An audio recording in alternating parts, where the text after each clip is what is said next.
Hello, my name is Jamie Gartner.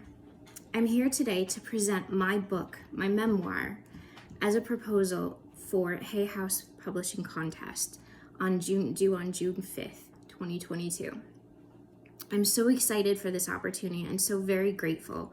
I am honored that you have taken the time to read my work and consider me for being a published Hay House author.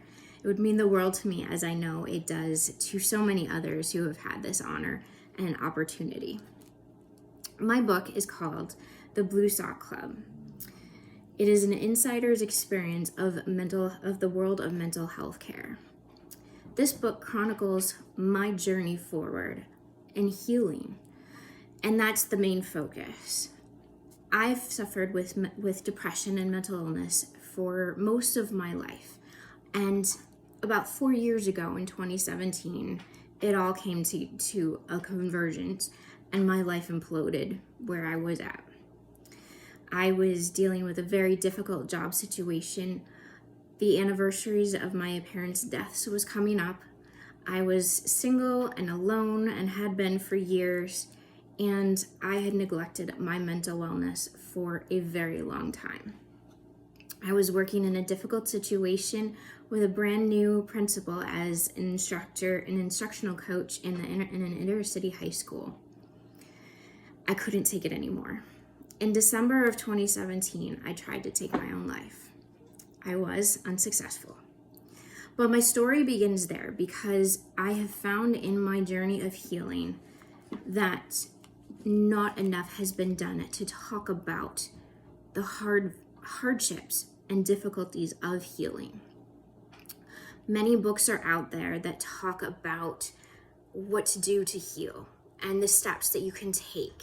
And they're written from very cheerful, upbeat positions of people who have been there but are now healed and happy and living their best lives. And this is great. This is wonderful, and this is so needed. However, when I was lost in my mental health crisis, I was not able to process those books. I needed something different. I needed to know that others understood that what I was going through was really, really hard. I needed my friends and family to understand what I needed from them. And I needed to understand what boundaries were so that I did not push them away or use them in ways that was not fair to them either.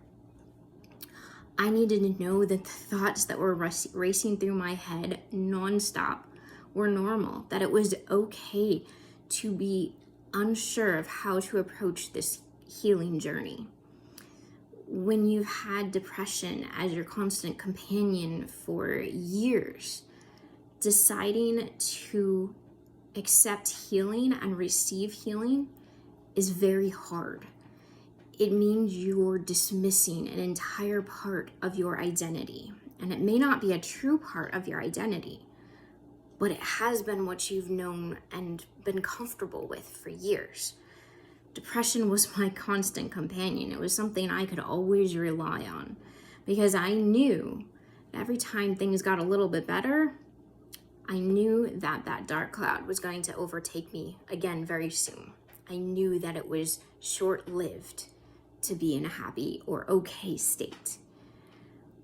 But trying to heal was opening myself up to a world of failure and a world of possibility I didn't know how to interact with.